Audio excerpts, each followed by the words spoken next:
Artist on Record, your ultimate intimate conversation with your favorite artist. This is the podcast for classic rock stories that you like. Just for you, just for me. Today, who do we have in the hot seat? You remember Martha Hoople? I have the man himself, Mr. Ian Hunter. I'm listening to his new song, Precious, and you know what? You can check this record out. Links are in the description here. Now let's talk to Ian. It all starts now. Don't touch that dial. Check one, check two. Alrighty. Okay, how you doing? Hi, Ian. Can you guys see me or just you hear me? I can see you. Oh, good. I just want you to see how good looking I am, and you'll enjoy this. Shades on there.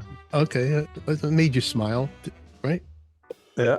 That much. 3, 2, 1. Welcome to Artist on Record, your ultimate intimate conversation with your favorite artist. When you think about rock and roll, this man is rock and roll. From the grooves to the lyrics, the songs to the anthems, his music defines an era that will never be forgotten. Today in the hot seat, we have the legendary Mr. Ian Hunter. It all starts now. Don't touch that dial, kids. And, Ian, thanks for coming on the show. I appreciate your time, and I know you're a busy man, and talk to people like me, but thank you very much, my friend, for coming here. You're welcome. Yeah. So you got the new record out, which is pretty cool. Defiance Part 2. And the one thing that's pretty cool, because like me, we all love rock and roll from the beginning. Guys like Howlin' Wolf, Jerry Lee, and Elvis, Sun Records. So that's kind of cool to see your name, the yellow logo next to those cats, huh? That was a big deal for me. Yeah. Because I was there right at the beginning, and it was Jerry Lee Lewis, a whole lot of shaking, that got me involved. England was pretty boring at the time. Well, the rationing had just stopped after the Second World War, and everything was kind of dull. And then you sort of heard about Fats Domino, and all of a sudden this guy Elvis, this weird name. But then I heard a whole lot of shaking. And, I love Chuck Berry, I love Little Richard. The whole lot of shaking was the one that got me on my little trail here, Yeah. I love to hear the stories from cats like you, because like me, when I grew up, my world was more like, man, what are they drinking across water over there, with the Beatles and all that, was my entry. But also there's an album on Bell Records called Let the Good Times Roll that was a movie in the 70s, and Little Richard, all those cats were on it. It was a movie, but Chuck Berry wasn't on the album. But that was, those two things were like the Bible for me. It was excitement, Yeah. Excitement, yeah. It was exciting. So yeah, you were looking at the Americans like we have the water, and a guy like me was looking like, for you cats drinking, what are you guys drinking out there? Yeah. I mean, as a kid growing up, when you first, just heard rock and roll, just explain it to the audience how it was for you. There were billiard halls in England, and teddy boys, and they would be in the billiard halls. And I remember going to the billiard hall instead of school. Because that's where the action was, that's where the cool clothes were.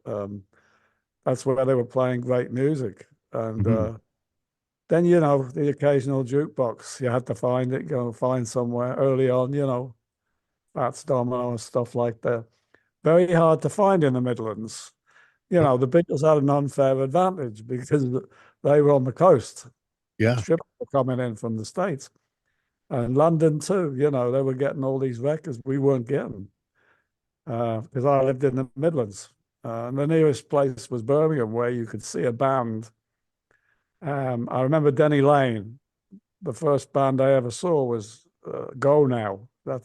Denny Lane was the singer. I forget the name of the band. Moody Blues, was it? Yeah, Moody Blues. Mm-hmm. Yeah, but they were miles ahead of us, So you really had to move. I guess like LA or New York, you had to move to make any kind of a contact with this new excitement. Yeah, absolutely. Wow. What a scene. Yeah, Denny Lane Yeah, we lost him, but what a great musician. Yeah, yeah. What a great talent. And, just I his was whole. just talking to, I was just talking to Steve Holly, who's been drumming with me for like 20 years, Mhm. and he was with Danny, and he was a little upset a few days back. Yeah, yeah, I'm sure it is. And Yeah, he had COVID. He had long COVID. is that what he had, huh? Yeah, yeah. Oh, And whole he got to his COVID. lungs. Yeah. It's so scary, when you think about this and the world where we live in nowadays and how scary it is just to go out and, you know, being paranoid. Am I going to get sick but this Well, now COVID seems like nothing. Some yeah. people, like it was just whatever, but that's a whole other subject. But yeah, Steve Holly, another fantastic musician, great drummer. I'm a big fan of him as well. And you got the new record now. We talk a little bit, dive into this, and just you have great cats on this one. Brian May, who was opening, Queen was opening for Martha Hoople, a big fan of yours, and you could hear it and hear it that. And the track that you have with Brian, I believe it's the song Precious. Am I correct on that? That he's Yeah, playing yeah. that? He did the bass and put a few guitars on it. Yeah.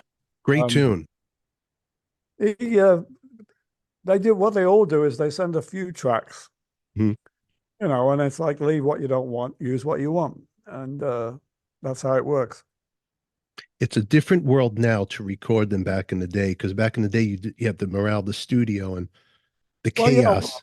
yeah, yeah, and which is good. But the one thing that was always kind of upsetting was nobody knew the lyric. Everybody was learning the song, so that when the track was being played, the band really didn't know what the song was about. Maybe the lyric didn't even come until after the track was down. So, in one way, mistakes are made when you play live, and Yeah. that can turn into great things. Hmm. But do it backwards. So I did a song called Once Bitten, Twice Shy. The drums went on last. And it was great to see Dennis Elliott just sit there, wait, wait, wait. And he heard all the lyrics, and you know what I mean? And he played to the song. So there's good points for and good points against. How wild. Wait, hold on. The drums went on last? Once Bitten, yeah. How did you do timing on that with the guitars and the bass? We had a little, we had a, that song was, I was round Mick Ronson's house and he had a little, it wasn't a drum machine, it was a thing with 7 buttons on it: waltz, quick step, tango. It was one of those little things that you press buttons on. So I pressed them all and it was like I did, and I started writing Once Bitten with this stupid little box. And we kept it on the track, we kept it on the record, and they played to that. And Dennis Elliott was the drummer, and he just sat and waited until Mick had done all his stuff. And then there it was. I'd done the vocal. So there's points 2 and 4. Yeah. Yeah. Yeah, That's funny. It's an odd way of even recording a song like that, which yeah, it's always circumstance at the time. Somebody doesn't turn up. Mhm. You can do them always. Yeah, yeah. Now it's a lot easier, obviously. It's a lot easier now. And now we're at home. As you can see what I got going on here. Yeah, right. Yeah, a But lot of people got home studios. they got home studios. Yeah, everybody does now. This is more of an illusion. This is my old stuff back here. I My can wife, see that. yeah, my wife wants me to get rid of it, but I go, this is my world. What are you trying to do to me? I know. I got a basement full of stuff. I don't know what to do with. You don't want to get rid of it. And nowadays, when you go see people play live, well, bands, there's usually gear rented there. But, at my age, am I going to lug an SVT? No, it's never going to happen. That's Not at my Hey, age. it's like your 3-piece suite or something. It, I've got it's, all this stuff downstairs, and it's like, what am I going to do with this? I know. But it makes you feel when you go downstairs in your world, you feel safe. It's like, okay, I feel comfortable. This is my world, right? Well, at this stage of the game, it's my job as well. Of Uh, course. Of I'm course. here to work. Yeah, Uh, no, yeah, absolutely. lyrics mainly. Yeah. Absolutely. Absolutely. You talk about uh Twice Shy. I mean, that song was a hit for Great White. It was a big and basically made their career with Yeah. your songwriting and which is incredible. One of those great cats. You are one of those great cats out there. When I talk about anthems and melodies and just songs electrifying, Ian, you're the guy. I'm sure everybody that you speak to says that to you, but I got to say it to you again. It's kind of like a cult. It's like a cult. You know, I got to be honest with you, and just all the songs you have written and brought to the table, and people like Manilow, who took a different twist on your music, or you have the Monkees, the Pointer Sisters, or Great White. I mean, I was looking, I didn't even realize that you're not in the Rock and Roll Hall of Fame. I don't really follow it much, but it's just insane because you just are an anthem to the Bible of rock and roll. You're up there with those cats. Oh, And just my opinion here, okay? that's irrelevant. You know, Yeah. It's what it is. You know, Well, I pay no attention to that kind of thing. The thing is to do, you know, like the best you can do. well, you've done the best, and you're still doing the best. And everybody who's watching this, if you're watching this clip after this edit and this interview I'm doing with Ian, put your comments down below. Let Ian know how much love that you love him. Put it here. And also, I'll put a link to Ian's YouTube page and his website. You could actually, I see Ian, you answer questions to the fans on your website. So Yeah, that is you writing those one answers and all those coming in there. yeah, I look forward to it once a month. You know, I got my regulars, and then, you Well, know, other people join in. that's cool. Yeah, it's direct. You know, I couldn't do a podcast or anything like that. That's too much like hard work. But I do that once a month, you know. Yeah. Yeah. Yeah. But a podcast is okay. You probably get the nutty people that want to Well, talk I to mean, I you. listen to Bill Burr. I can't do that. Bill, you know what? It's fun. You mean Bill Maher? Bill Maher. No, I mean Bill Burr. Oh, Bill Burr. Oh, Bill Yeah. Burr. Yeah. Are you a bit? Are you a big fan of Bill Burr? Oh, yeah. Yeah, I love Bill Burr. Can I tell you something? My good friend, well, my cousin is the comedian Andrew Dice Clay, Yeah, and yeah. his He opened in Newark. yeah, that's right. Yeah, yeah. I Yeah, was. yeah. Yeah. I shouldn't even say his name loud because every time I do an interview, he calls and he'll do a power dial with me, Dice. But Club Soda Kenny is Bill's right hand guy and his tour manager. And yeah, Bill Burr. I actually just went because I live in Washington State. I just went to Bill's show. He was pretty good. He was. I like the old school, but I like the Don Rickles. I like the Oh, people I who love pick Don Rickles. Yeah. just there's Yeah. something about that, and I get lost on YouTube where I'll watch the old Johnny Carson where Rickles is going after Sinatra. It never Oh, gets yeah. old. Yeah. Just Rickles was amazing. Then I'll tell you a story about Holly, the drummer, right? We were yeah. just talking about. He's in a hotel, doing something at a hotel, a reception or something like this. He's walking down the lane between the rooms in a hotel, and Mhm. he's covered in drums. You know, he's got this is hanging off here, this is hanging off there. He's taking his drums to set them up somewhere. And about 3 doors down on the left-hand side, the door opens. Don Rickles shoves his head out and goes, I said, oboe, you idiot. No way. Oh, yeah, yeah. So oh, that's fantastic. So was Steve shocked when he looked? Yeah, first of all, it was him, you know, and then he came out with the one-liner, you know, which was fantastic, you know. That is Rickles amazing, yeah. amazing. I actually went to see Rickles perform. You know, he was sitting down, he was older, but he still was sharp as a tack. His show was great. It was wonderful. And he played Central Coast, California. But yeah, but let's go back to you, Ian, because I know we have this much time and I could talk to you. If I could tell me and you, I could talk a lot with you about old stuff and rock and roll and 45s. But I am going to go from the beginning. I got to ask you about playing Hamburg in the early days because you started out early for people they probably know, but you started as a bass player before you became who you are Right. today. And Hamburg, what was the scene playing Hamburg for you? It was amazing. It was coming out of England where you played like one or two a week, maybe a working men's club or a village hall, you know, to go to Hamburg and play the Star Club 7 nights a week. You were one of like 5 or 6 bands. It went from 5 in the evening till 5 in the morning. Plus, you were in the middle of like tranny clubs, strip clubs, all kinds of, and you could go anywhere you wanted to go. So you never went to sleep. I mean, there was a hotel where we had bunks. The Star Club played for that. Most of the places over there, you'd play every night of the week, but you'd probably sleep in the basement or something like that. But the Star Club was, I forget the name of the hotel, but a lot of people, Little Richard played there, the Beatles played there a couple of times. The Top 10 was the other one. I never did that, but we did the Star Club. And there were other places we did too. You learned because you played every night of the week, basically. Yeah.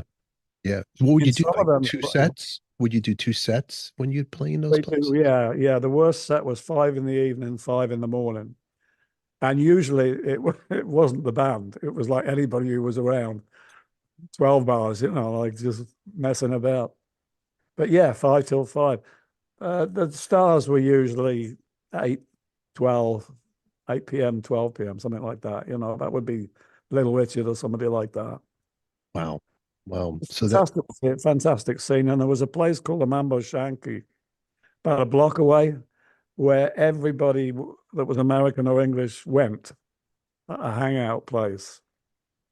And the jukebox was full of rock and roll. And I don't know. I mean, it was a big downer when you went home, put it like that. it was, the party was over.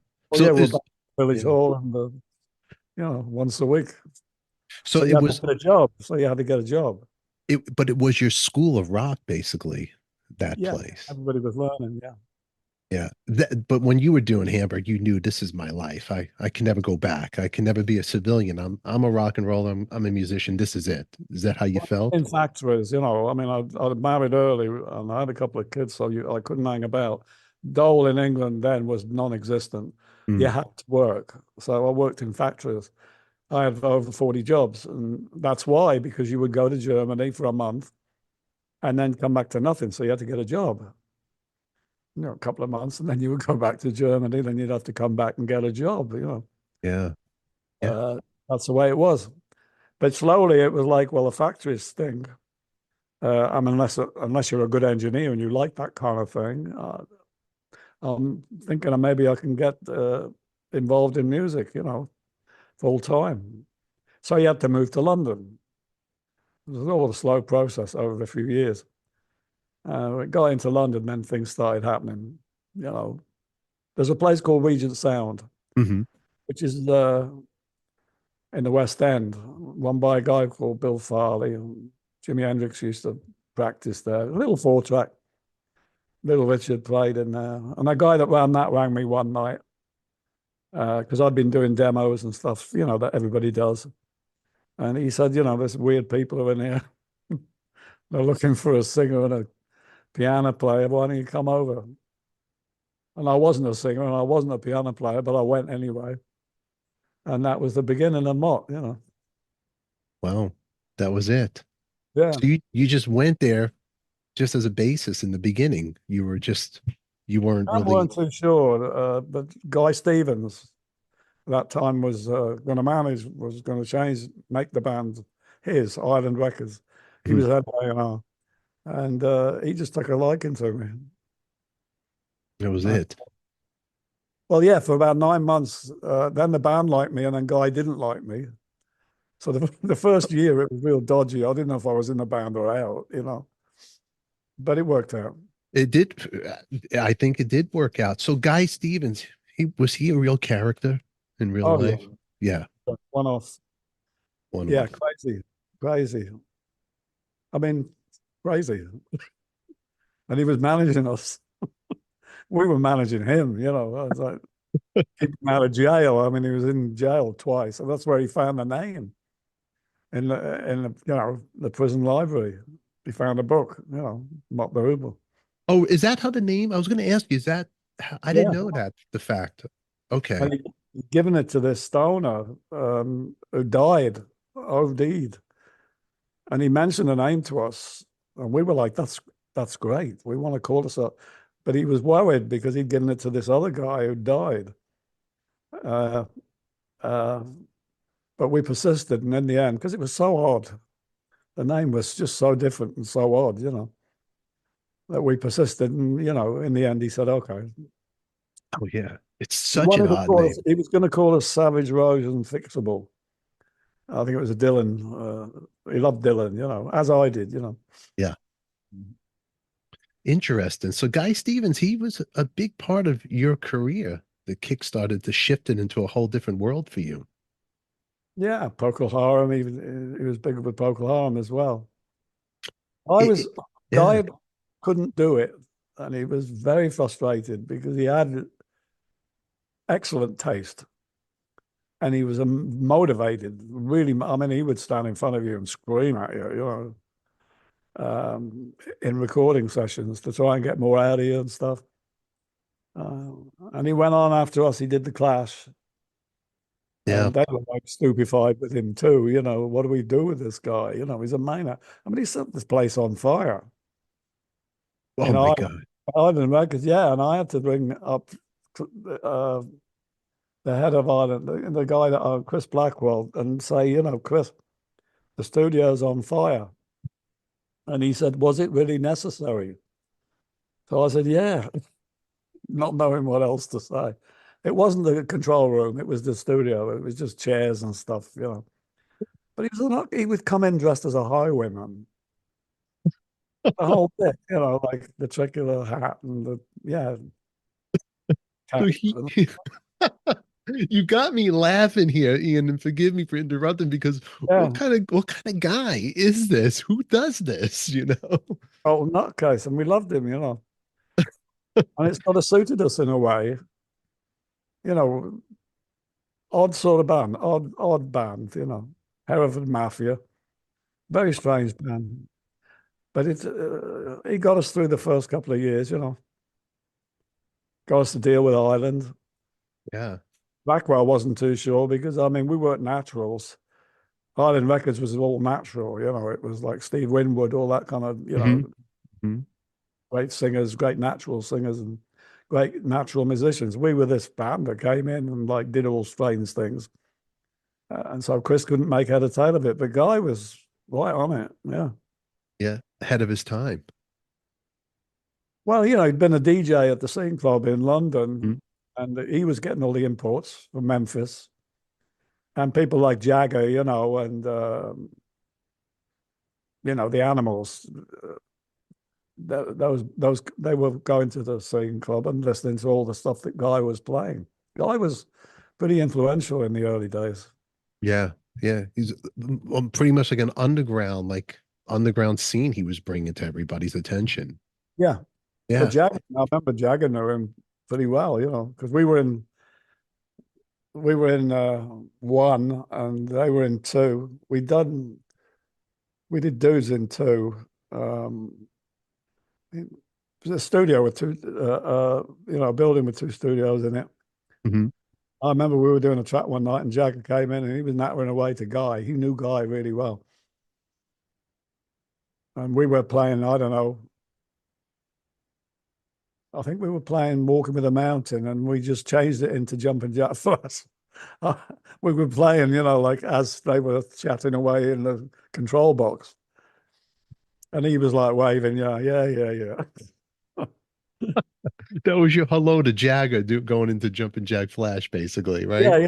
We saw him and it was like, oh, that's incredible. Incredible, man. Really, really incredible story there. Let me ask you, when you first met, you have so many great people that entered your life and that you made beautiful music with, Mick Ronson. I mean, meeting him for the first time, how did you guys meet together, hook up? Met him through a guy called Miller Anderson, who was a great blues player in England. He does well in Europe. Miller introduced me to Mick.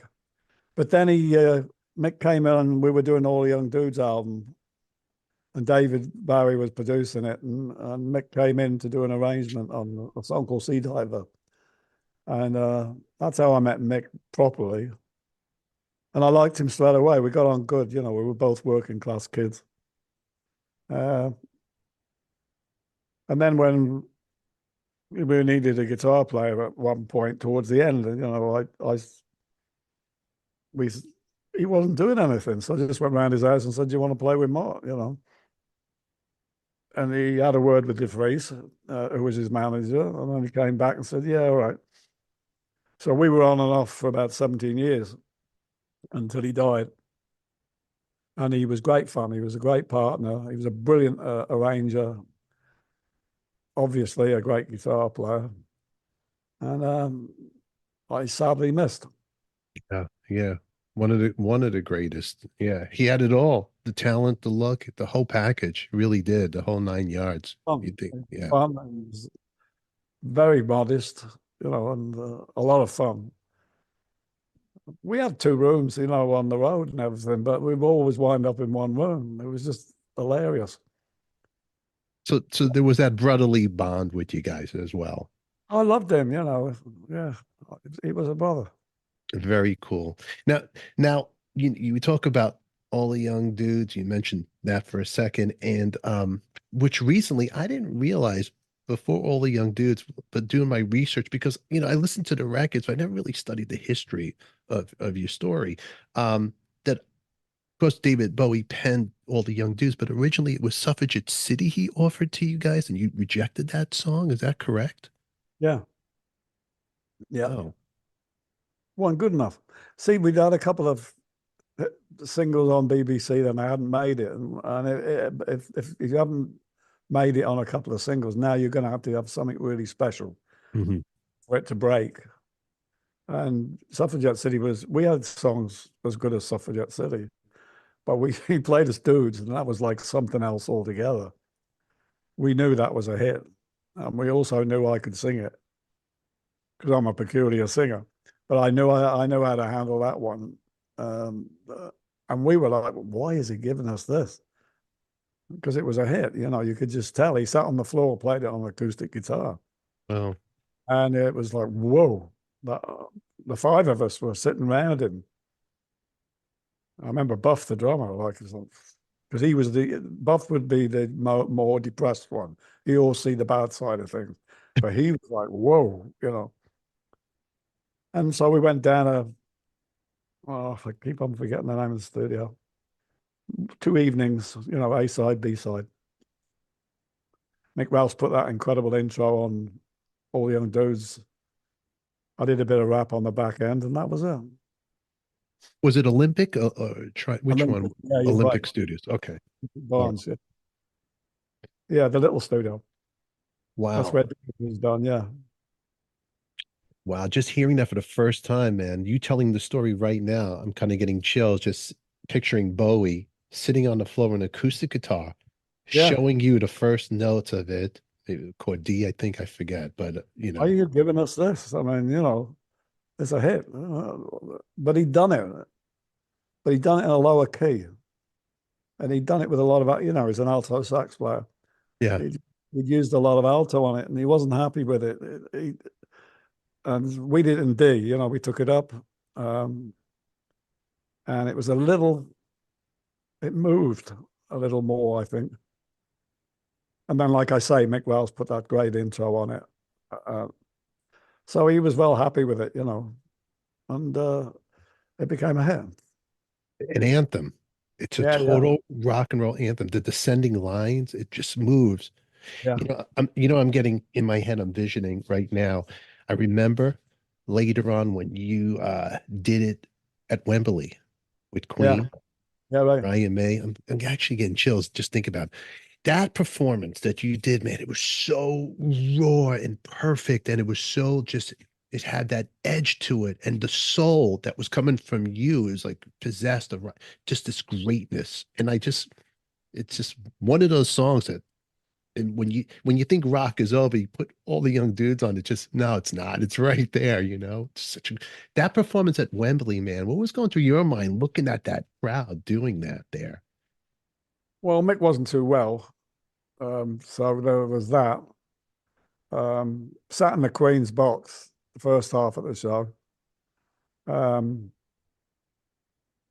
It didn't really. I mean, it was fine. I mean, it was huge.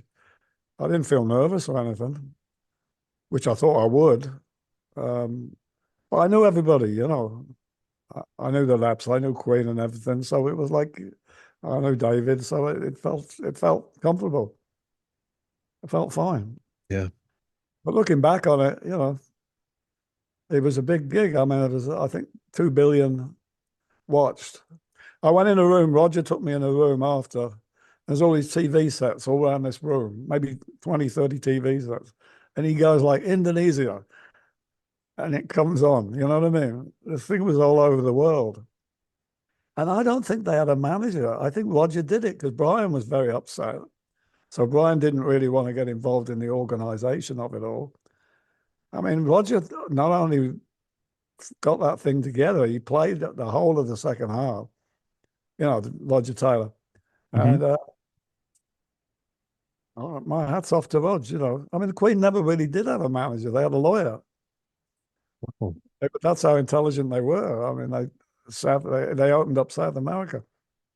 Very clever people, right from the off.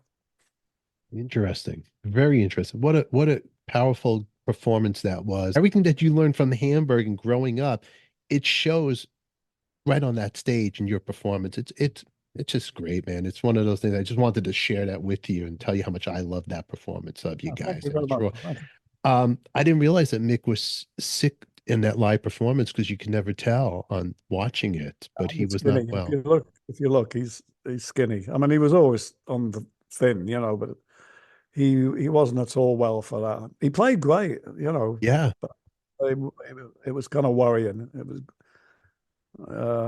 another year, and that was it. His conversation after the show with you, dude, how did he feel about the performance himself? Was he like thrilled to be up We there? never talked about stuff like that. Uh-huh. I remember we rehearsed for a week before at some film studio, and the rehearsals were interesting because it was Elton John and all these people. Yeah. Golfers, soccer players were coming, famous people from other.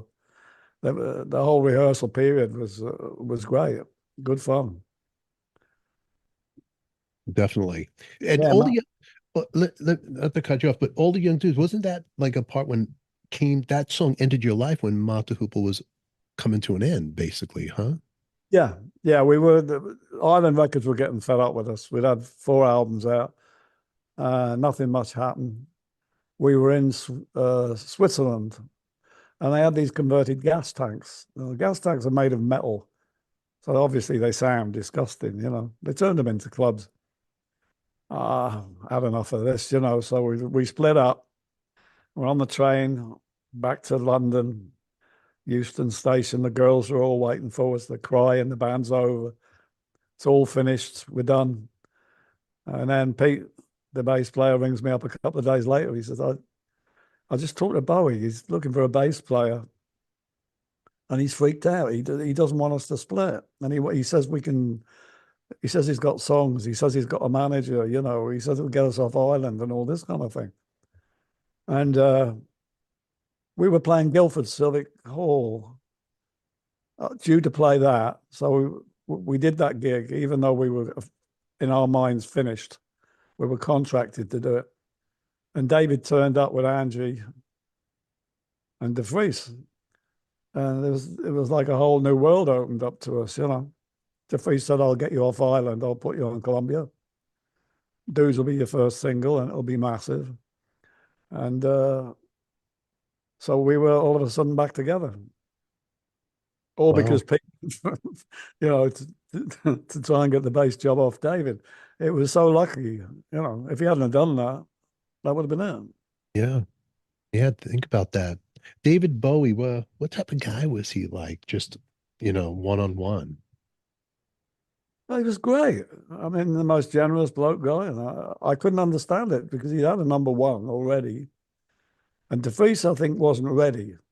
I think he had to get everything in order. So he told David, go home for a year. And that's hard to do when you're sitting at number 1. Mm-hmm. Go home for a year. So he's back in Haddon Hall, and they're sort of basically planning how he's going to be. He's going to be Gaga, you know what I mean?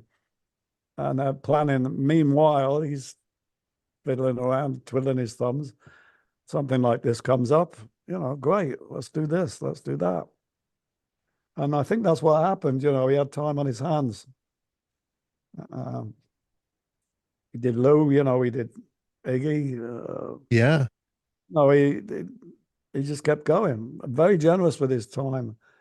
We did the single, and he said, I'll do the album, and I've got more songs. And then he came down to rehearsal, and he heard what we had, and he said, "This is good. You just do these. We'll do these." So it wasn't like he was hustling his songs. Mhm. Dudes was the only one we used, I think. Lou Reed, Sweet Jane, we did that because he wanted us to do that. Lou came in and had a listen.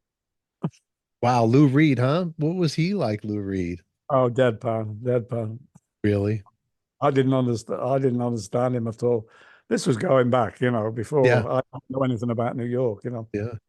Lou came over, yeah, and he came in because I didn't know what he was talking about in Sweet Jane. So he did a rough to give me an idea, how to approach the song. But David was very generous at that time, So once they'd planned it, though, he became David 24 Yeah. hours a day, 7 days a week, and nothing was going to get in the way. And that's what he wanted. We didn't really want that, but he wanted it. And he got it because he was great.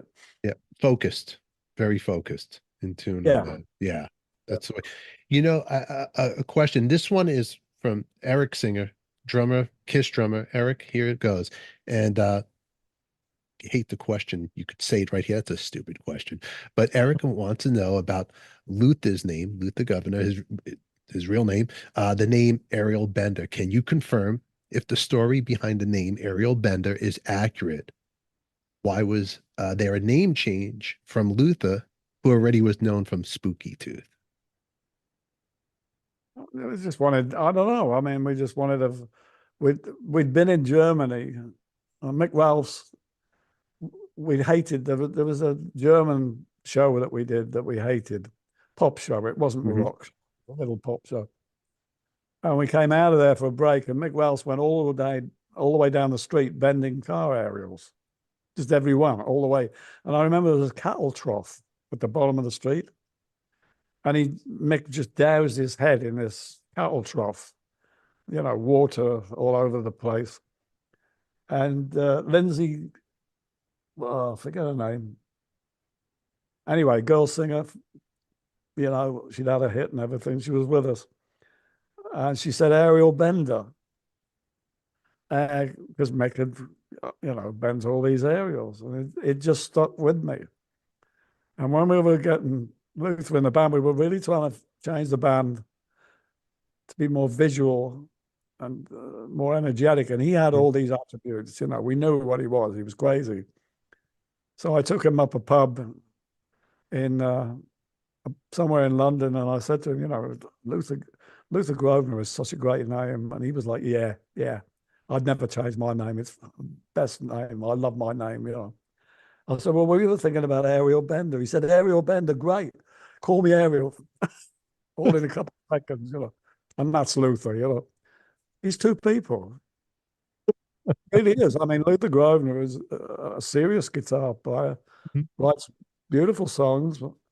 And then you've got Ariel Bender, totally over the top, nuts, He can walk into that persona. Yeah. I totally relate to it. I know those people like that. That's a great story. Never going to change my name. And then Ariel Bender, that's it. I'm Ariel now. Call me Ariel. Yeah, get him in. Oh, I love that, Ian. That's a fantastic. At the time he was with us, I mean, he wasn't the same as us musically, really. But boy, did the stage show get better. It went up 20%. And recently we did 2019, we did a few gigs, the 74 version of Mott, and same thing. Does he play great? Like sometimes he does, sometimes he doesn't. But boy, the energy level and the fun level, not only on stage, but off stage. He's just a great character. Oh, absolutely. Even watching YouTubes of him speaking and talking and watching him in the car, you could see from him doing the 74 that reunion, he's just a character. I'm like, oh my God, he's like something from a movie. Keep spirits high, He came into Mott when, we were tired. Albums weren't happening, We were working every night of the week. And you just needed that injection of up. And that's how Luther was when he morphed into, area. Great. Rock and roll, man, it was so cool and reckless back then. Now it's gotten a little safer. Do you think, like, if people, I think a little more, okay, well, people a little more now together, business, not so reckless like they were, I think. I don't Or know. eccentric, maybe the word I'm looking for. Mott were crazy, and they never really had a plan. It was just day to day. We never were. I've had bands since, but I've never been in anything like Mott. Mott was weird. It was everybody in it was weird. Mm-hmm. Band, yeah. So I can't really answer. I can't really tell you. But it worked. I was just listening. Oh, my facts going off. I was just listening to oh, what was it?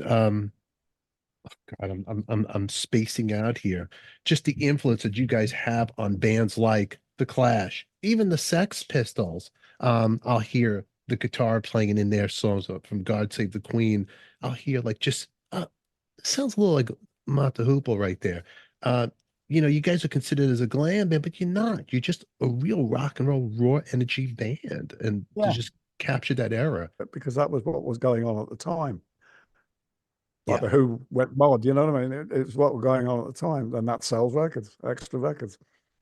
Oh, But absolutely. Yeah. it's just no old barred rock and roll band. You wanted to get on stage, you got on stage. If you hadn't got any money, we got you in the back door. I mean, it was just total every man's rock and roll band. Yeah. It was great. It was a Bible of rock and roll for a guy like me, and just an enjoyment for a guy like me to listen to this. So then you get all these cats on your new album, Defiance 2, who are just, probably like going, oh my God, Ian Hunter is going to take music from us. We're going to send them out tracks, and it probably just keeps on floating and floating your way. But then you got guys who are big rock stars now. One time they were just learning your songs, on your first record, it's Slash, but even on this record, you guys got the Black Crows. Um, you have Johnny Depp, who was originally a musician, turned actor, back to being a musician. And these guys all just, were you shocked that what these people want to come and be on my record? Yeah, yeah. I didn't know any of them, I don't think. I might have met, yeah, I've met Belmont Tench, and I met Mike Campbell years ago in LA. I met, oh geez, I met a few of them briefly, you know what I mean? Yeah. Some not at all. I have a manager, Mike Kobayashi, he manages Def Leppard. Mhm. There was a photographer friend of mine that does all the big bands. Ross Haplin. Yeah. Mhm. And basically, those two were coming back and saying, if you want, like, the first two, I think, were Billy Gibbons and Slash. That's how it started. And it just kind of developed from there. I tried Ringo because I'd worked in the Ringo band. Mhm. And he was like, yeah, if I like the song, no problem. And he liked the song. And we had a great run there. Andy York and myself, every day, some stuff was coming in. Oh. And it was great. I mean, people like Slash, they send you 6 tracks, take what you want, leave what you don't want. And so nobody's going to get fed up, pissed off with you. Lucinda Williams would do complete tracks and then just take a line if you only, leave the rest. And it puts you in a real nice position because you're not Mhm. going to anybody, you don't have to. And then some people, we just used a tiny bit, but nobody minded. Oh, It was all done in goodwill. yeah, they're all into it. Now, out of the whole all stars that you have on your record, did any of them ever just start emailing you or calling you, like start fanboying out? It's like, I think they're a big fan of mine. Yeah. Oh, I mean, yeah? yeah, let me tell you. Let me have a look here. Taylor Hawkins came on, and Taylor's like Joe Elliott, you know, encyclopedic, knows everything about every band ever I've still got him on my answering phone. Uh, Lovely man, lovely bloke. And he wanted to do the lot. He wanted to do both albums because it was COVID at the time. And he did 7, and then COVID kind of eased off, and the Foo started off again. So, but Taylor was on the phone a lot. Such nice people, you know. A lot of these guys. Very I'm cool. looking for it. Yeah, I mean, some of them I know. I mean, I've known Joe Elliott forever. Yeah, well, he's a big Mata Hoople fan, a big fan of yours and of glam Oh, rock. no. And he has a band, the Down and Outs, that do a lot of that 70s glam song. So And, you know, Waddy was an old friend of mine from back in the 80s. He's amazing, you know. Oh yeah, absolutely. And Absolutely. after all these years and 20 years, you know, with the Ramp Band, you know, I needed a change. I mean, the Ramp Band appear on both these records, but I did need a change, and it was really Ross Halfin and Mike Kobayashi, you know, who I never thought of it. I was writing, but I never thought. I just thought, you know, when COVID's over, we'll be going in and doing it, you know. Instead of which, you know, these people started getting involved, and when they did, it inspired. You know, it's inspiring. So I wrote more than I would normally do. Yeah. Yeah, and it got the ball rolling. You know what? Rock and roll, it just it comes when it comes, and you just can't predict it, because when you try, it doesn't work. You have to just let it happen. And I know we only have a couple of minutes, and I gotta let you go, be polite, but I hope, Ian, that you'll come back on. We could talk a little more. There's a lot more. I like to talk oldies and maybe do talk about all the great old stuff with you and your music that you love. I know you're busy, but I really appreciate you hanging out, and I hope you had a good time chatting with me, because I had a great time chatting with you. It's fine, man. Yeah, yeah. And in the meantime, the song Precious, I love it. I think it's a great tune. It has that old school Ian and today's sound. Sounds great. You never would believe it was done remote, because it sounds like the band's a band. That's what you get when you got professionals like you got on your record. So I Ian, got people's coming out June the 3rd. The video is great. I've seen it, and that's June 3rd. that's June 3rd. Now for that video, is it a performance video? Are you in the video too? Oh no, it's animated. It's out. Okay. Yeah, I'm very happy with it. So that's people. And that's the song with Joe Elliott, correct?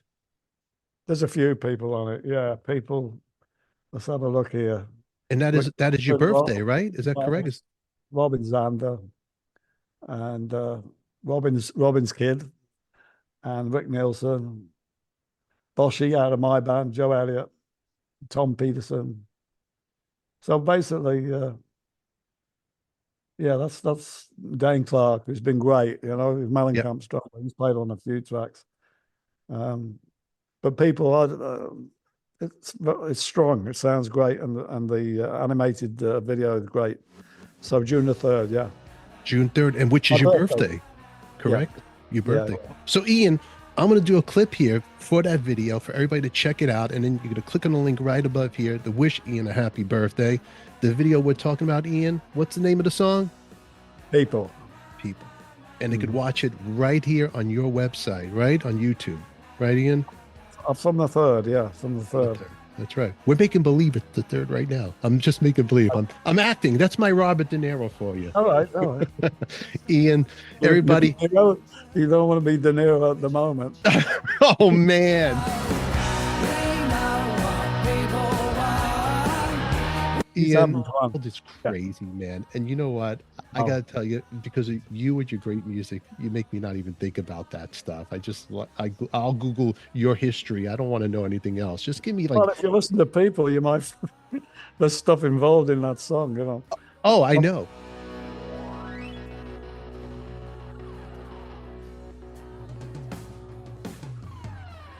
That's the brilliance of your songwriting. Yeah. Ambiguity. Exactly. Hey, Ian, thank you for being here. And you know what? Happy birthday to you coming up. And lovely talking to you. All righty. I'll let you go. Hopefully you come back. And Fran, everybody else, thank you very much. Everybody watching, check out Ian Hunter's new album, Defiance 2. And links here, there, everywhere. Until then, who loves you, baby? We do. We'll see you all later. Bye, Ian. Bye-bye. That was Ian Hunter. Check out his latest record on Sun Records, Ian Hunter, Defiance Part 2, Fiction. And make sure you download this episode and check us out on YouTube if you have not yet. In the meantime, as always, who loves you, baby? We do. We truly appreciate you being here. See you later.